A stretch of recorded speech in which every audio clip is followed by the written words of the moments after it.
Hello everyone, and welcome back to another electionism video where we cover all elections, both foreign and domestic. So, a few months ago, I made a video about the 2026 Slovenian general election that was meant to be a primer for those who wanted to sort of observe that election. I talked about all of the major players in that election, how the electoral system works there, what the polls and I were predicting would happen, and how this all might affect Slovenia's international affairs. That's sort of how all of my primer videos are going to be constructed going forward. That's going to be the sort of general template format that I'm going to use. And since that video came out, the election has happened. Slovenia held its election, and we now have the results and the composition of Slovenia's new parliament. So, in this video, what I wanted to do is just provide some unscripted analysis of what this all means, and what the future coalition might look like, and how well my original prediction in my original video stacks up.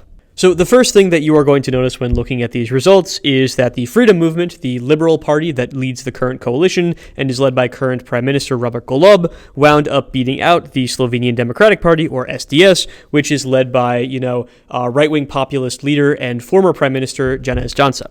And as you can see, this election was incredibly close. The Freedom Movement only won one more seat than the Slovenian Democratic Party, with the Freedom Movement having 29 seats and the Slovenian Democratic Party having 28 seats. So very, very close race here, and actually not what I originally predicted. I assumed that the shoe would be on the other foot here. I predicted that it would be close, but that the SDS would edge out the Freedom Movement by a similar margin. At the time, that was what many polls were predicting. However, as I said in that video, the Freedom Movement was rapidly catching up, and in the days leading up to the election, the Freedom Movement did actually surpass the SDS in some polls. But of course, you need 46 out of 90 seats to form a majority government, and as a consequence, these two parties, which of course both did not get a majority of seats in parliament, now have several weeks of intense coalition negotiations with the smaller parties up ahead of them. The second thing that you should notice when looking at these results are that current Prime Minister Robert Golob's coalition no longer works. So, for context, Robert Golob had a three-party coalition with the Liberal Freedom Movement, the Social Democrats, and the Democratic Socialist Left Party. And as you can see here, these parties no longer control a majority in the National Assembly. Previously, in the old National Assembly, they together had a 51-seat majority, but as per the results of this election, these parties now only together have 40 seats, which puts them decisively short of the 46 needed to form a majority government. So if Robert Golob wants to stay prime minister, he has to add another party to his coalition and fundamentally reshuffle it in some kind of way. However, things don't exactly look rosy for the SDS either. The SDS's sort of proven allies here, which are the New Slovenia Christian Democrats, only got 9 seats, right? So SDS plus the New Slovenia initiative gets you about 37 seats. This means that Robert Golob will have to work with parties that he has not worked with before in order to form a coalition. So, in this case, both major parties are going to have to expand outside of the traditional parties that they have, historically considered allies and reach out to parties that they have never worked with before. In this case, that is going to be the Democrats and Resnica. So, the Democrats, just to recap, are a party led by Anže Logar, who used to be a member of the SDS, but had some personal conflict with Janez Janša, and as a result was kicked out of the party, and so formed his own political party and took a few members of the SDS with him. They have just entered parliament for the first time in an election. They were in the previous parliament with, I think, about 3 seats. They have, of course, doubled that to 6 seats now. And we also have Resnica, which is a sort of pro-Russian vaccine conspiracy theorism party that came in with around 5 seats and is led by infamous vaccine conspiracy theorist and protester against COVID mandates, Zoran Stevanovic. So what will need to happen is that one of these two parties will have to work with one of the two traditional coalitions in Slovenia's parliament in order for a majority government to be formed.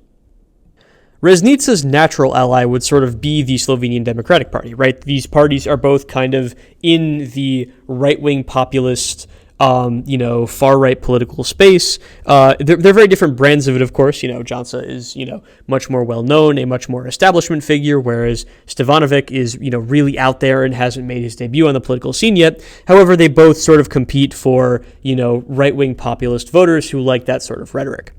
Therefore, one might assume that Reznica would join the Slovenian Democratic Party and contribute 5 seats to its 37, if you include it in the New Slovenia initiative, which would bring the Slovenian Democratic Party to 42 seats.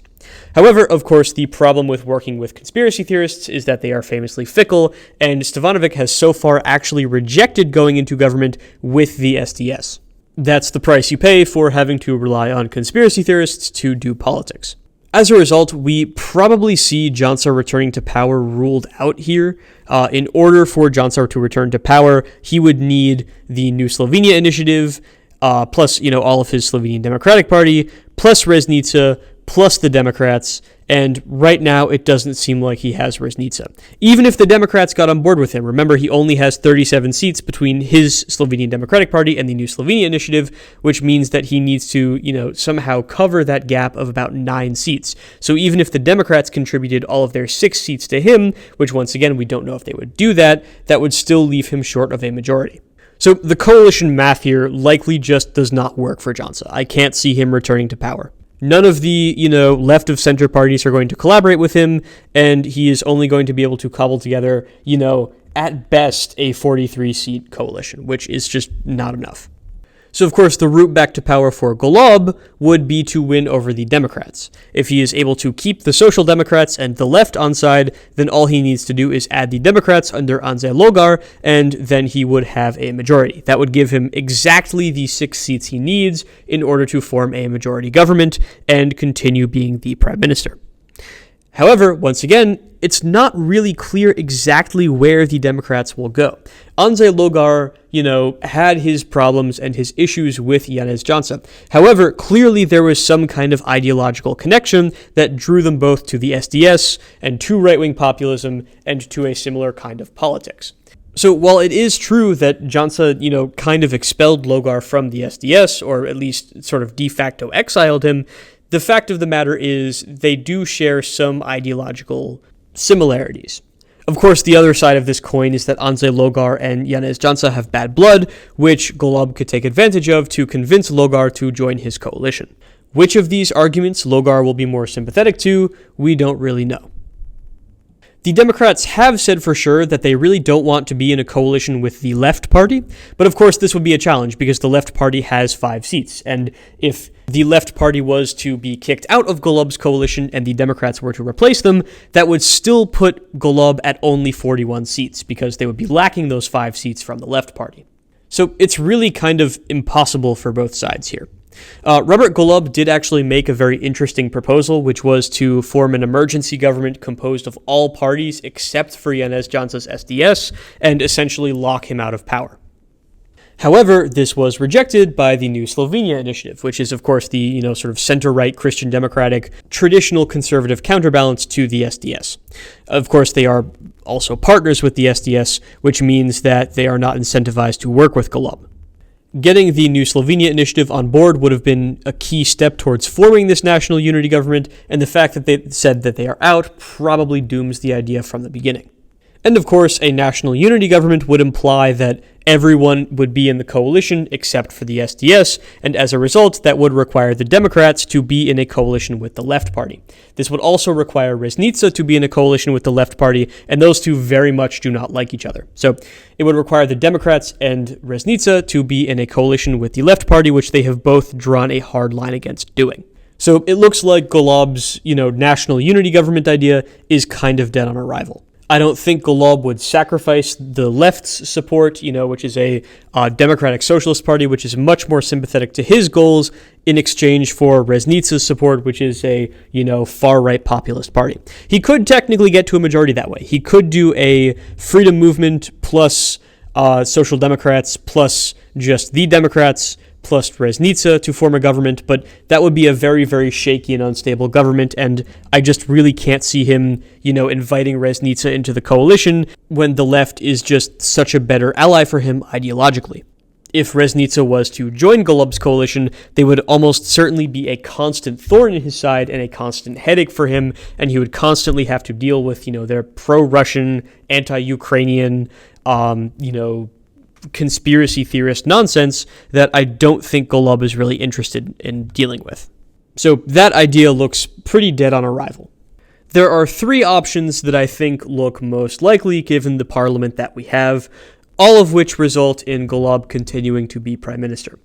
The first option that I can see is Golob brings the Democrats into the coalition and in exchange kicks the left out, but leaves the left with some kind of confidence and supply deal and gives them, certain policy concessions in exchange for the left not calling a vote of no confidence and voting to support his government if a vote of no confidence comes up.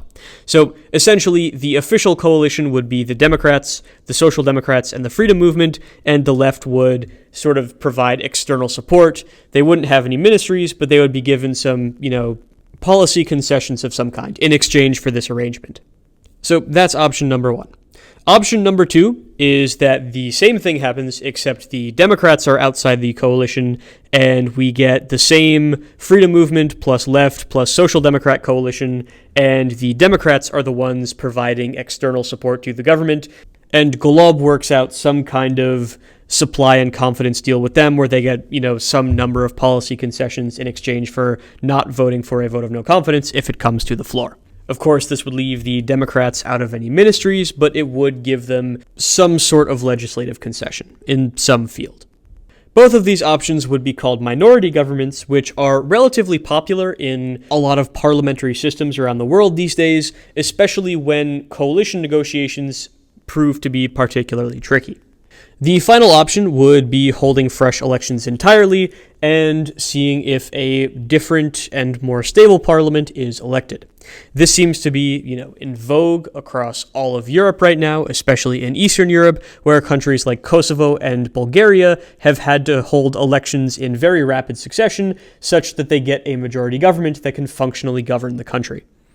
In Europe's current era of fractured politics, this seems to be very common at the moment and is not something that I would rule out with regards to Slovenia. I could totally see that happening, or, maybe one of the two options in the beginning is chosen, but then, there's some falling out between the left in the coalition or the Democrats in the coalition, and then a new election is called anyway, very shortly after the coalition forms. So I think that is very much still an option on the table, especially in, today's European climate where this seems to be a very, very common theme among Eastern European countries, so I think that is very much an open option as well.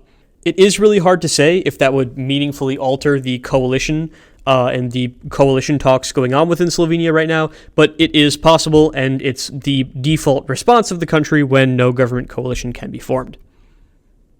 So yeah, it's a really difficult situation, and we will have to keep an eye on how coalition negotiations proceed.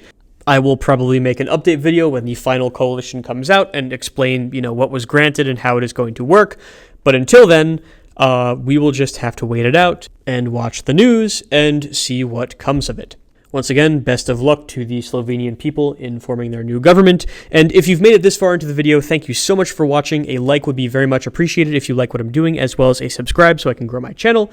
And of course, if you feel as though I have left anything out, a comment would also be much appreciated. This has been Electionism. Thank you so much for watching this video, and have a wonderful rest of your day, and I will see you next time in our next episode.